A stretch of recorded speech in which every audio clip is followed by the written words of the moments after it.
তমলুকের তৃণমূল প্রার্থী দেবাংশু ভট্টাচার্যের বিরুদ্ধে ব্যবস্থা নিতে চলেছে কমিশন। ছাপ্পা ভোটের ভিডিও পোস্ট করে বিপাকে দেবাংশু।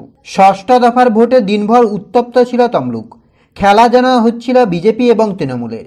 একদিকে তৃণমূলের বিক্ষোভের মুখে বিজেপি প্রার্থী অভিজিৎ গাঙ্গুলি, ওদিকে ছাপ্পা ভোটের ভিডিও নিয়ে হাজির তৃণমূল প্রার্থী দেবাংশু ভট্টাচার্য। শনিবার সকালেই সোশ্যাল মিডিয়ায় একটি ভিডিও শেয়ার করেছিলেন দেবাংশু। বুথের ভেতরে সেই ভিডিও শেয়ার করে দেবাংশুর অভিযোগ ছিল দেদার ছাপ্পা চলছে। ভোট শুরুর দিক থেকেই তমলুকে ছাপ্পা ভোটের অভিযোগ তুলে বিজেপির বিরুদ্ধে সরব হয়েছিলেন দেবাংশু।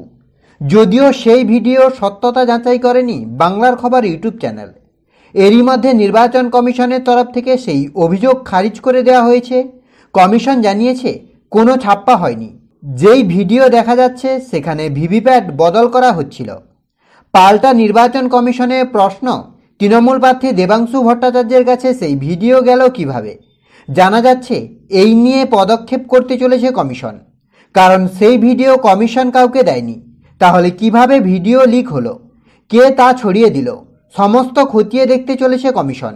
ভিডিও লিক করার পেছনে যাদের হাত রয়েছে তাদের বিরুদ্ধে কঠোর ব্যবস্থা নিতে পারে কমিশন। নির্বাচন কমিশন সূত্রে খবর, ইতিমধ্যেই এই ঘটনায় জেলা নির্বাচন কমিশনের কাছ থেকে রিপোর্ট তলব করেছে রাজ্য মুখ্য নির্বাচন কমিশনের দপ্তর। তো এই মুহূর্তের গুরুত্বপূর্ণ খবর, ছাপ্পা ভোটের ভিডিও পোস্ট করে বিপাকে পড়লেন তৃণমূল প্রার্থী দেবাংশু ভট্টাচার্য।